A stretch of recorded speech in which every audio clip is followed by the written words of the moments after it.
Hi, I'm Spencer Krause. I've been building robots for over 20 years. In that time, I've seen a lot of interesting things, and I've heard a lot of interesting stories.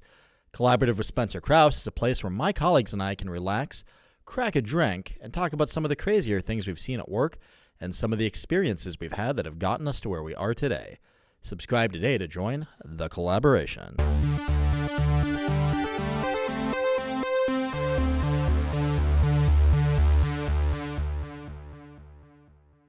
Welcome to the Collaborative Podcast. I'm your host, Spencer Krause. Our guest today is Karl Nykwest. Karl is the lead editor and co-founder of Cunning Folk Films and the guy that edits all these podcast episodes. Karl, welcome to the pod. Spencer, thanks for having me. Glad to have you on. Yeah, this is interesting. I can guarantee you the minute I sit down to edit this, I'm just going to be like, why does your voice sound like that, man?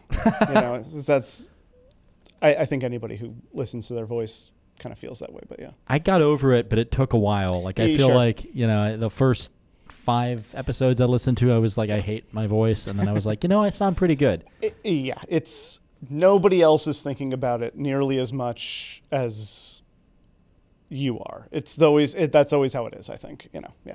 Yeah, for sure. Yeah. Well, for what it's worth, I think you sound great. Thank you. Yeah, let's appreciate that. Yeah. You're welcome. Yeah. So, how did you get into editing film? That's actually, growing up in, kind of in high school, I was doing a lot of I would make movies, as a lot of people that got into film did. It was like I borrowed my parents' camcorder and, me and my sister would go film whatever. And, I didn't come from a family that knew a lot about how to kind of do any of that sort of thing, about kind of stitching shots together or anything like that. So for a while, what we did was, and by we, I mean my sister and I, it was all in-camera editing, shoot the shot, go get the reverse shot, and everything would sort of be done. We would sort of edit analog style on a VHS tape. And the whole time I was kind of like, it'd really be good if I could get a digital editor. And, my mom, to the best of her ability, kind of tried to help me find something that would work on our gateway computer. And we did the best we could. And, eventually, finally, Windows decided they needed to compete with iMovie, and they came out with Windows Movie Maker, which was not good by any standard, but it was a thing I used. And it was just sort of something that I enjoyed the rhythm of editing. I liked kind of pairing shots and doing different things with it, and that was sort of something I always enjoyed. I never really planned on becoming an editor professionally, but I liked rhythm and that sort of thing. And that's sort of more or less, I think, what editing boils down to, is just finding a rhythm either between words or the relationship between shots, that sort of thing. And after I graduated from Pitt, I had done some different work, and when I got, I don't even know if I want to say hired, but I was called in to help edit the show reel for the set design company I was working for in between 2011 2013, somewhere in there. And that was the first job where I was like, oh, I am properly editing this. This is I'm getting, interesting shots or animations that I'm kind of putting stuff together. I'm doing animated motion graphics text. And I was like, this is pretty good. I could kind of see myself I could really see myself marketing as an editor. And so that was sort of what I started doing. I started kind of taking on more jobs. There weren't a lot of people I didn't know what the hell I was doing. So I didn't have a lot of guidance on it necessarily, but I tried finding different, avenues to do more work in editing, and a lot of that meant filming things myself. So I was doing a lot of music videos and stuff like that at the time. I had worked with a couple different bands, and somewhere in that time I had applied for a job as a part-time editor at a company that did safety videos. And I was specifically just doing safety videos during that time, and that was its own kind of thing. While I was doing that, the woman I started my company with, Steph Trainer, had come back to the U.S. She was working on a short film, needed an editor. I got working with her, and we realized we had a really good rapport. So it was sort of like that was a way to kind of continue doing that. Yeah. So you did like 3 editing jobs in a row, and now you're here. It was a little bit more than 3 editing jobs in a row, and a lot of the editing jobs were, oh, and I'm shooting it, and we're also doing this, and it was, like again, it was like, oh, hey, do you also have a camera? It's like, no, but I can get one, and that sort of thing where you make it work, I was regularly in a position where I didn't want to let a musician down or a client down or anything like that, and so you find a way to make it work. Yeah. No, I appreciate all the times you've done that for me. Yeah.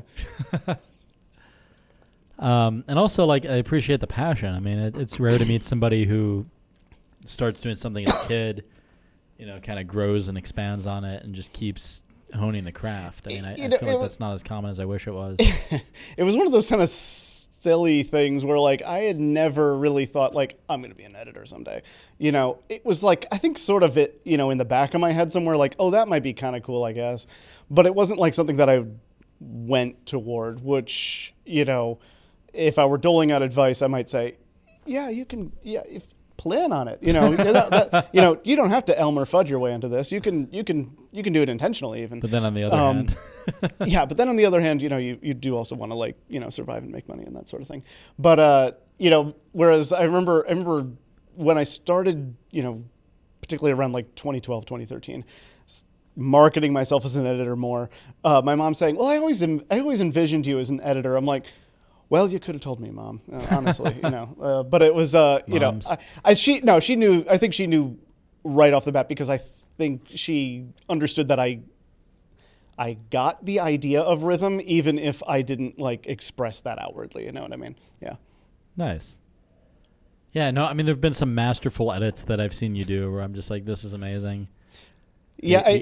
Alex Fossil Gives You Wings clips is one of my favorites. I remember working on that one and kind of being like, well, if he doesn't like it, we'll see. But I just remember like, kind of the way you were describing that. And I'm like, well, if he's got footage of him flying with Alex Fossil, what we could do? And I'm like, well, it's got to be a song that's like, feels like flying. And it's got to be like kind of campy and 80s. And I almost did Tom Petty Learning to Fly. Yeah, that's the go-to. Would have been a good one. And I'm like, yeah, but like somewhere in the back of my head, when I was still an undergrad, I remember, for the first time hearing the St. Elmo's Fire song and just kind of going, what the hell is this? It's just so over the top. It's so like it was hilarious. It was like perfect. And I'm like, well, it's like and again, I don't know. That's that weird thing about I think pairing footage with music is like it's got to marry it a certain way, and it's like just sometimes it clicks in my head where it's like, no, this is the song. You know what it is. You don't need anybody else's opinion. You already know what it is. It's St. Elmo's Fire, and it's gonna be, it's gonna be Alex Fossil and Spencer on a plane, and it's gonna be like, I don't know, 10, 15 seconds of that, and and probably 10 because we're gonna skirt past the copyright issues, and we're not gonna get flagged for it, and and so like that was kind of what I was thinking. Yeah, in and out. Professional operation. In and out. We're done. Nobody's. It's like that's.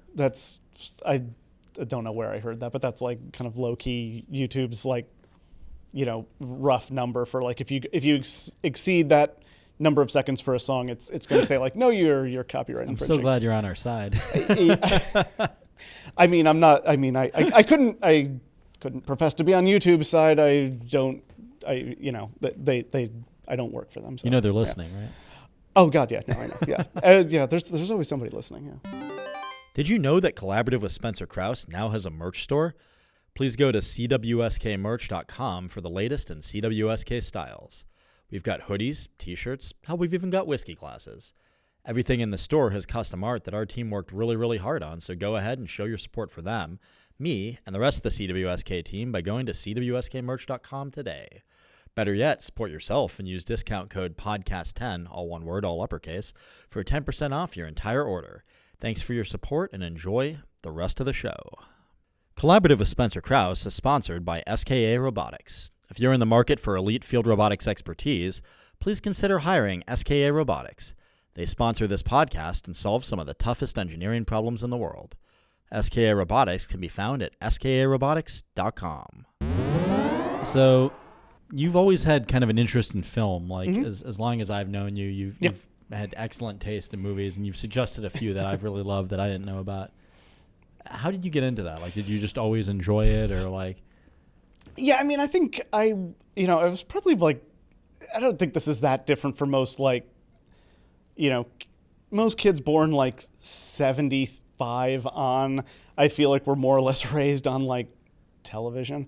And so that was, I'm definitely in that crowd, I kind of grew up with like, a lot of those like kind of Steven Spielberg, George Lucas kind of classic, Indiana Jones, Star Wars, all that kind of stuff. I love that stuff. Yeah, Jurassic I grew up Park, on that all that sort of thing. My dad was always very much like, hey, if you like that, you should watch this Hitchcock movie. Hey, you might be interested in Kurosawa, that sort of thing. All these kind of like, all these kind of like peripherally interesting to those filmmakers, like these kind of popular guys. And so that was kind of a lot of what I grew up with. And, as I kind of got older, there were different things that I started seeking out. And then when I went to, Pitt's film school at the time was kind of divided into two tracks. There was academic film studies, which was much more like, we were talking about like shot-by-shot analyses and that sort of things. And what we would do in like outside of that was at Pittsburgh Filmmakers, which is no longer a thing, but that was where you would do like your production work and that sort of thing. And was this like a club, or like what was Pittsburgh Filmmakers? Pittsburgh Filmmakers was like oh God, how do you describe this? It was a sort of almost like satellite school. It was its own thing. And there are other people locally who could describe this much better than me, but it basically, Pitt didn't have like an internal film production department. At least that had access to like gear, editing software, all that sort of thing. And Pittsburgh Filmmakers had all of that, so it would like farm it out. They had a satellite school, and it was sort of like, you would go out there, you would meet like, other kids that were at like Carnegie or Point Park, and you would have your production classes there, and they would. There was like a certain curriculum you had to kind of follow there, yeah. And so I got credits for that? Yeah, you got credits for it. Yeah, it was cool. It was, you couldn't rent gear. It was, you got gear for free as long as it was part of your course. And you got, that was kind of where I learned how to edit in Final Cut when Final Cut 6 to like 8 was still pretty good before it turned into 10, which was the one that kind of lost me and got me to go to Premiere. Nobody's interested in that. No, it's interesting. Are you still using DaVinci Resolve for the podcast? Are you back on Premiere? No, I went to Premiere. I do use DaVinci Resolve occasionally. I mostly use DaVinci Resolve for color grading. I was so obsessed with the idea of just owning the software instead of subscription, but we have so much subscription software now. I will not knock DaVinci at any point, because it is awesome that you get to own it. Like once you have it, that's it. I like that. I like that Premiere updates. It's nice that it's generally the same interface. One of my biggest complaints about Resolve is that I feel like every time they do an update, they kind of change enough of their interface that I'm kind of like, okay, it was fine a second ago. I just learned that one. You don't need to change the UI, man. It was good. It was fine. But it also works really well, and I do like, the level to which you can dial in on color is fantastic. And it is kind of all in one place. It's not like, the Adobe suite, you're in Premiere, you need to do more visual effects, you got to hop over to After Effects, you got to do some sound, you got to hop over to Audition. I don't mind that. That's a workflow I've gotten used to, but it is like, it's nice to have it all in one place. So I know a lot of editors that are like, they're fully sworn off any other software. They love DaVinci, and I totally get it. I use it, Premiere's the one I'm fastest in, so it's the one I tend to use. Yeah, it makes sense. I'm sorry I tried to get you to use DaVinci Resolve. Oh, I don't mind, yeah. I mean, I used it at the time as like an excuse to say, oh, hey, let's start using Resolve more. Yeah. And I bought a license and never used it. So like originally when we started this, I was like, I'm going to edit these with Karl. And that didn't last one episode. Editing's I don't know. I always describe editing as like a weird skill. It's fundamentally, there is nothing that I do that anyone else couldn't also do, I think. I mean, I think we all think that. But it's tedious, and unless you really love it, it's boring as fuck. It is. It's not exciting stuff. It's like when it's moving, it can kind of be fun, but when it's like really slow and you're really like, you're really tediously counting like frames, that's like, I like it, but it's not for everybody, and so that's like the thing where it's like, okay, well, I totally understand if that's not a thing that like, other people get into, because I've worked with other people that were like, hey, we'll share this edit and we'll do that sort of thing. And I always want to make sure I'm giving them like the kind of space to be able to do that if they want.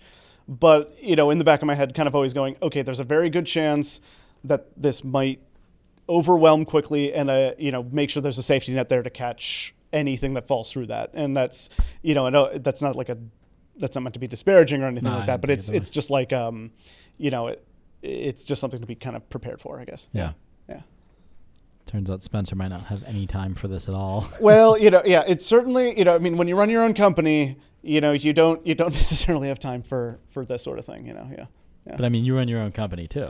Yes, but running my own company is also like a good chunk of what I do is what my company does. It's like that's sort of, the thing, like, and that's why when Steph and I will divide our labor,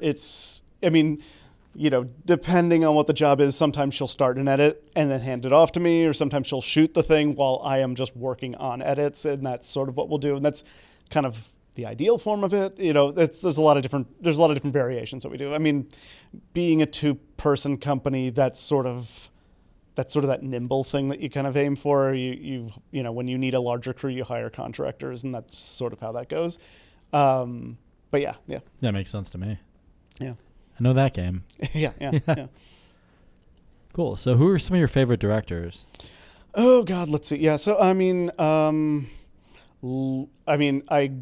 like I said, I mentioned the people I kind of grew up on. I really like the thing that kind of fully got me into, okay, I'm going to go to college for this now, was that was like watching Twin Peaks, David Lynch. That was, obviously, well, not obviously, I don't know if we've ever talked about this, but one of the first music video jobs I got was working with a band that did covers of David Lynch movie we've talked about this. Tracks.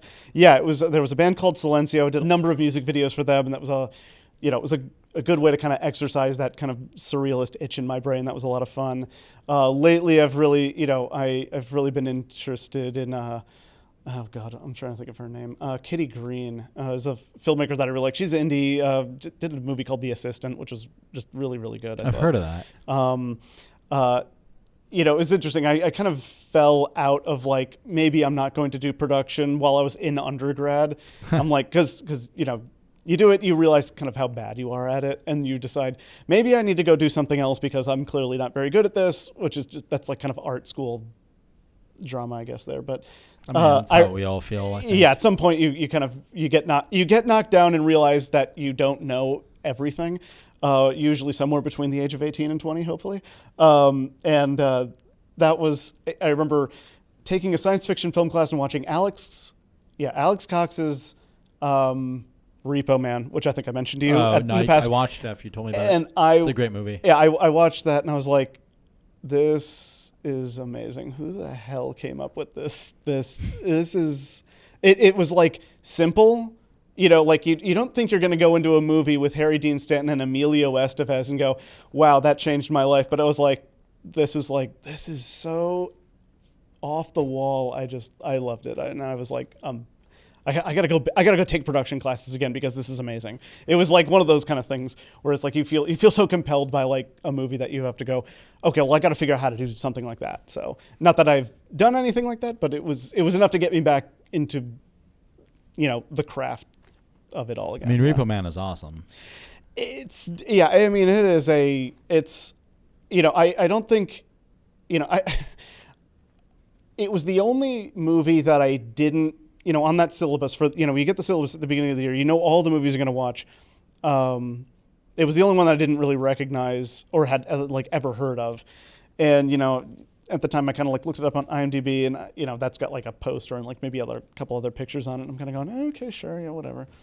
I'm like, okay, so the guy from Mighty Ducks is in this. All right, sure, yeah, I'll watch this. And you know, the first 5 minutes rolls out. You know, a guy who's driving this Chevy Malibu in the desert gets pulled over by a cop. The cop goes into the trunk and gets vaporized by something. I guess it's aliens. I don't know. It's like, and I was like hooked. I was like, hell yeah, this is fucking great. You know, it was, you know, because it kind of had a little bit of that, like, you know, because I grew up with Mystery Science Theater and that sort of thing too, you know. Yeah, MST So is good. I liked B movies, and it had a little bit of that kind of B movie quality to it, but it was like clearly there was an added dimension to it, which, you know, was big for me. So yeah.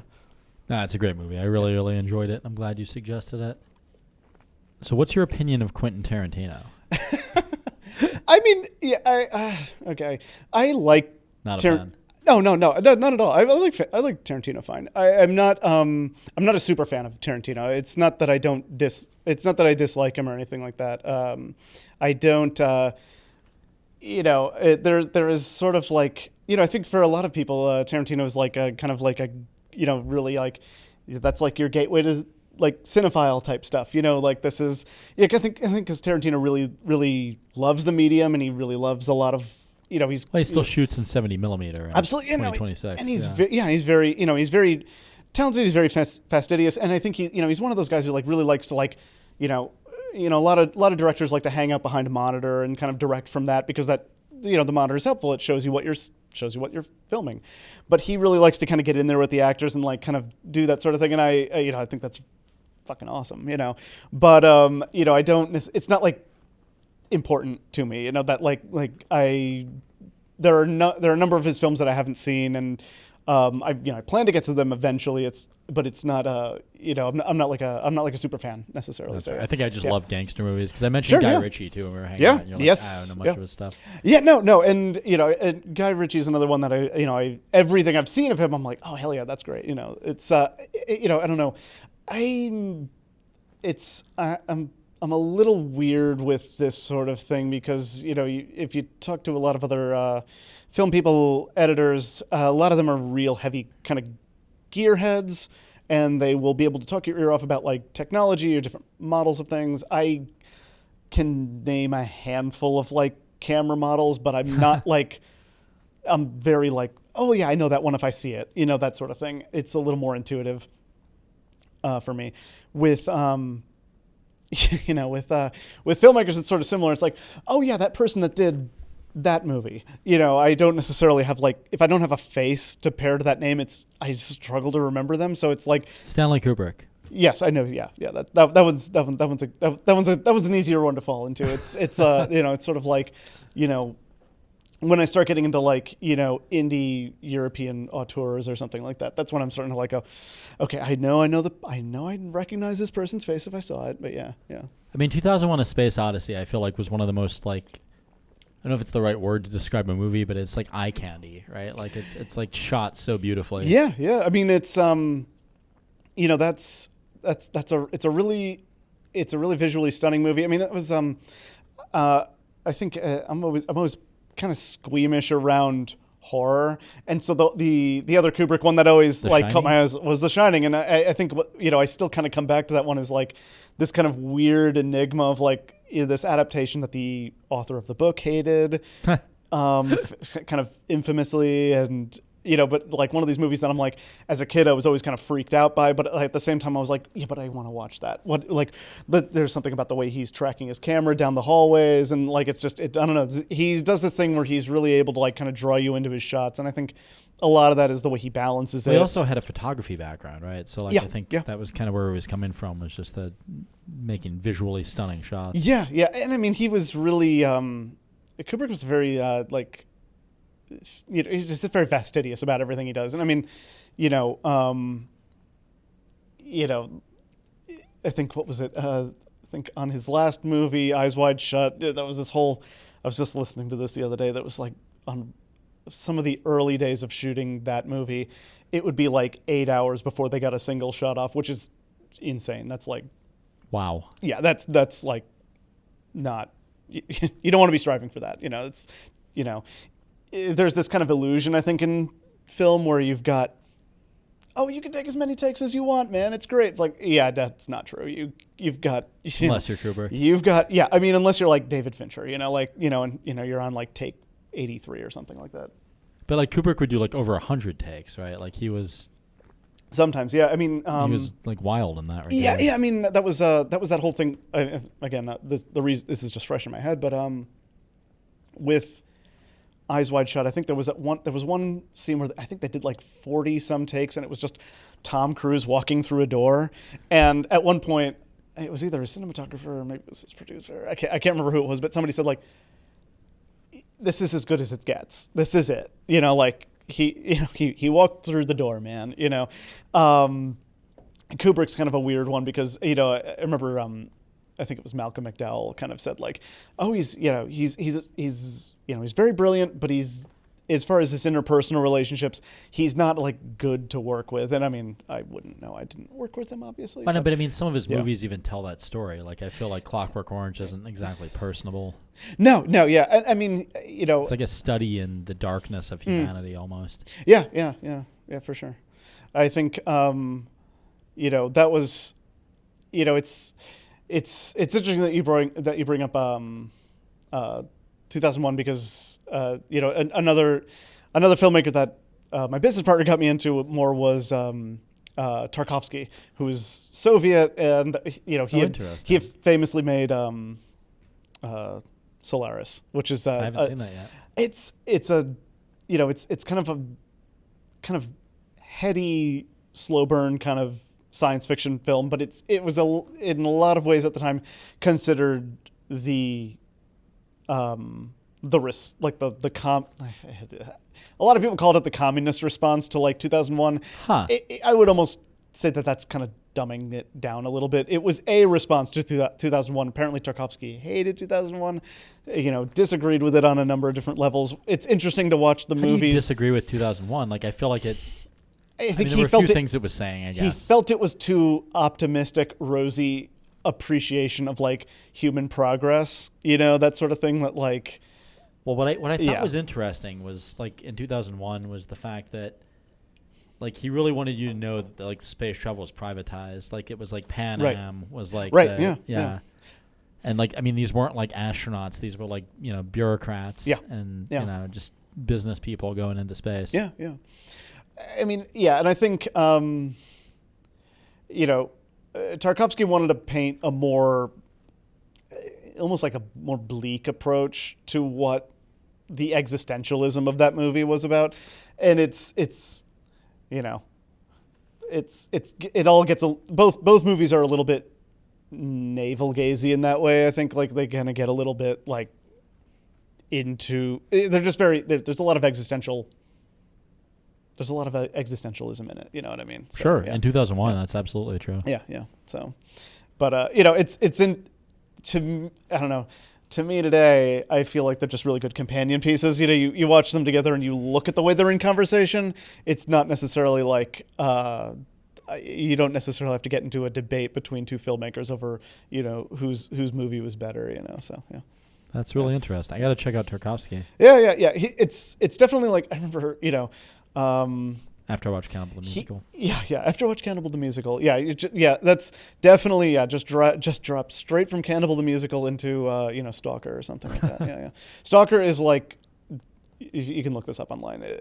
Debatably, some people theorize that Stalker was the movie that killed Andrei Tarkovsky because it was filmed in like areas where there was like nuclear fallout, and it's really surreal, but it's all like shot on location, and it's this kind of very strange science fiction movie, but supposedly it's like this one of these things where it's like, oh, this is how he got cancer. It's people weirdly, this is a weird illusion to make here, but people said the same thing about John Wayne actually. Like he got the reason he got cancer was filming in the desert near White Sands or somewhere in the vicinity of that.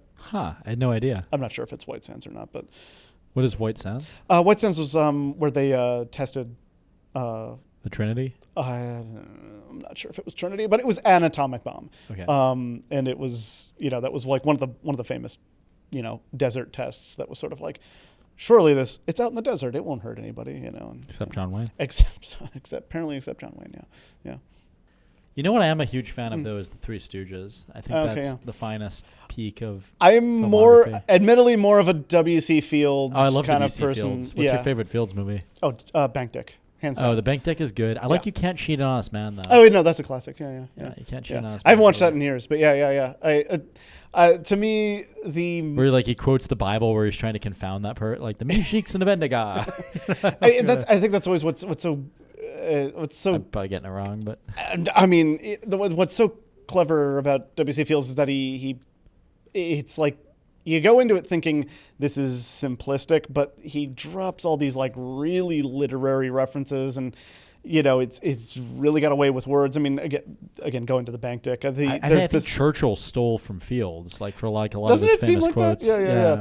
There's a kinship there, I think. Yeah, for sure. Yeah, for sure. Yeah, the moment where in Bank Dick when he does the the swindler kind of comes to him and says, here's what you can get for investing in the beefsteak mines. And he's like, you're going to have a beautiful home in the country, upstairs and downstairs, and W.C. Fields has to repeat this to another character. And he somehow totally fucks it up. Well, he it's not just that he fucks it up, but he's like word for word gets it like 90 to 95% of the way there, but still royally fucks it up so bad that that the whole thing is just it's just hysterical, makes no sense, and it's completely compelling, and it's like one of the best monologues in comedy to me. There's so many aspects of the movie are obviously very dated. The movie almost doesn't make any sense. There's not really a story in it. About it. It's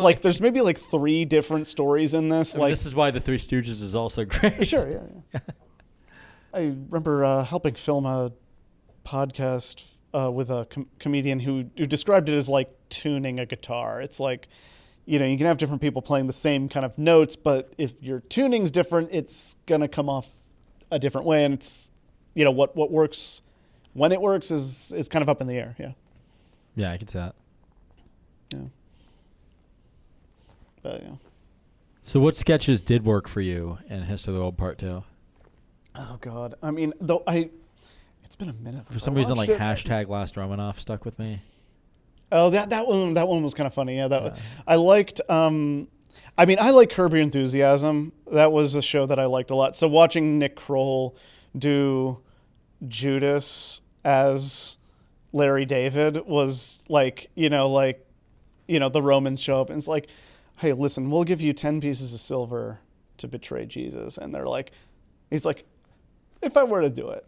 I'm not going to do that. I'm not going to do it. Obviously, I'm not going to do it. But, but how much would you pay me? And kind of going through that. And he does, Nick Kroll does a really good Larry David impression. And, I don't know, that whole thing kind of worked for me. I thought that was funny. But, again, it was one of those things where it was sometimes I'll stream a show for a while. Yeah. Get kind of into it, and then something will distract me. I'll get completely kind of into the world of whatever thing I get distracted by, and then before I know it, it's been half a year, and I'm like, oh yeah, didn't I start a show that I never finished? And it's sort of oh yeah, I got to be in the mood to go back to that. And it's yeah, that's the kiss of death. The minute I tell myself I've got to be in the mood to go back to a TV series is you're not going to watch that. Why would you waste time with that? If you have to be in the mood for it, come on. It's not good. It's not even that it's not good. It's just it's not good. If you're not ready if you're not going back to it, you're probably not going back to it. That's my experience. It was shitty. I mean, I only watched it the one time. Okay, yeah, sure. So I shouldn't hate on History of the World Part 2. I think that's the running gag of this episode, is that? Oh, sure, yeah. I mean, I don't know. Movies can be weird like this, where that's the separate from everything else that's going on with the success of movie is just the moment it came out in, and it's less to do with the types of jokes or what audience sensibilities are, and it's just sort of the moment for that thing has kind of come and gone, and it's it's why I think certain reboots you can do the same exact thing again, but it has the sense that it's not innovating or I mean, it's not doing you're something doing the different. same exact thing again. Of course, you're not innovating. Yeah, exactly. And it's like, or it's sort of a damned if you do, damned if you don't kind of thing. Where like if you're innovating, it's like, well, you've got enough of the audience going, well, why isn't it more like it was before? If you were innovating, you would have made a new movie. Exactly. And it's yeah. I think this is sort of sense that like, oh well, you innovated too much. You made a completely different movie, and I wanted it to be like it used to be. And it's like, and if you don't, then it's sort of like you made the same movie. Why don't you do something different now? And it's sort of like, okay, yeah, clearly this was just never going to land. And I think there's a little bit of that going on. Yeah, for sure. Yeah. So now reboots are tough. I mean, because like, it's scamming the system, right? Because you get the brand recognition, you get a bunch of money just from people wanting nostalgia, and then you're damned if you do, damned if you don't. Yeah, and I mean, it's not like you can't do it. I mean, it's definitely been done in a way that works. I thought the Star Trek reboot, like by J.J. Abrams, was pretty good. Oh, did you? Yeah, I mean, You didn't like it? I mean, it was fine. I was indifferent to it. I knew people who liked it. The Star Trek. Yeah, I knew people who hated it, and I was more like, I mean, I was never a huge Trekkie, so I was, which is sort of shocking, maybe. I don't know. No, me neither. I look like the kind of person that should be, but I was not. I liked the original series fine. I watched a little bit of Next Generation. The Next Generation kind of blew. Like I got it once I started getting it. I'm like, oh, I see why everybody likes this. There was there's the whole joke about like the red shirt thing,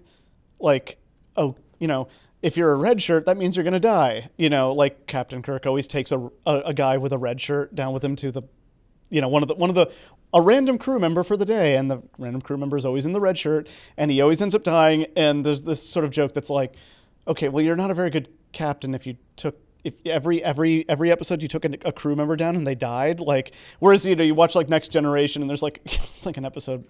I just remember watching an episode where like a part of the ship gets blown up by something or other, and Patrick Stewart just goes, "You just killed a crew member," and I'm like, dude, that happened like every week in the original series, man. Like, it's like somebody died like once a week, man.